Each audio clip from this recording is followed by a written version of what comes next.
Talk about a complete 180. We went from a beautiful weekend, certainly a nice Halloween this time around, to quite a bit of cloud cover and plenty of rain chances to go along with it. That certainly makes a big dent in temperatures compared at least to the lower 60s and upper 50s that we saw yesterday.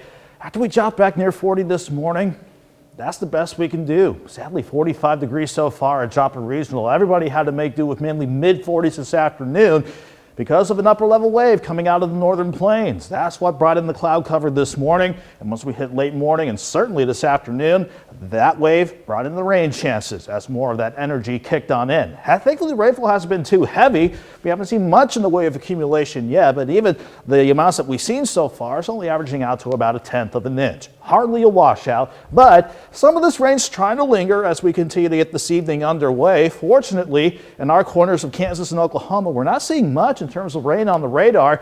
If you want to find where the rain's making its way down to the ground, at least the more slightly heavier rainfall, you have to go into southwestern Missouri from about Carthage, Mount Vernon, Red Oak, down south of Table Rock Lake. That's where we have, again, just light to moderate rain. No lightning. We're not worried about thunderstorm chances this evening, but all the rain that we've seen today certainly making for wet roads. So keep that in mind if you're going to be out and about this evening. Otherwise, we're looking cloudy but quiet in Joplin. But 42 degrees, quite cool out there with a northeast breeze at 10.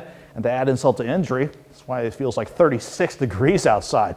Most of us are in the lower to middle 40s at the top of the 6 o'clock hour. And with that northeast breeze in place, it's going to stay cool this evening as we hold primarily in the lower to middle 40s.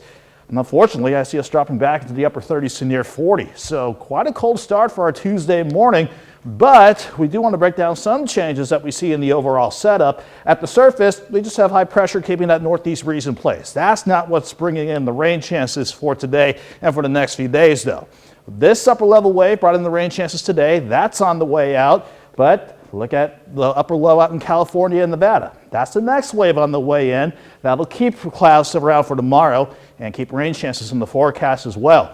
Again, this evening, the departing wave will take out the bulk of the rain chances once we get past the midnight hour, and I anticipate primarily a dry start to Tuesday morning. Can't rule out a few isolated showers, but doesn't change the fact when we drop back into the upper 30s to near 40, and as we go into tomorrow afternoon, the clouds hang tough, and additional rain works in from the west.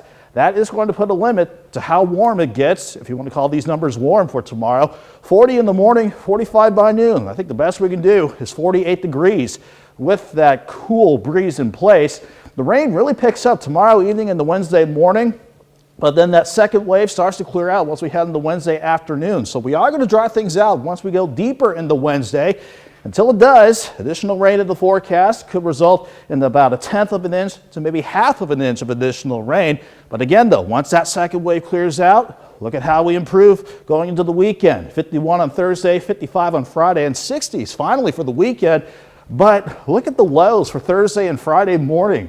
34 Thursday morning and 32 for Friday morning. Odds are still likely that could be our first frost and maybe light freeze for some of us early in the season now. We just got to get past the rain chances for the next few days first before we deal with that. So anyone who hasn't hauled in the plants off of the decks and the porch, I want to do that pretty soon. Might be a good idea.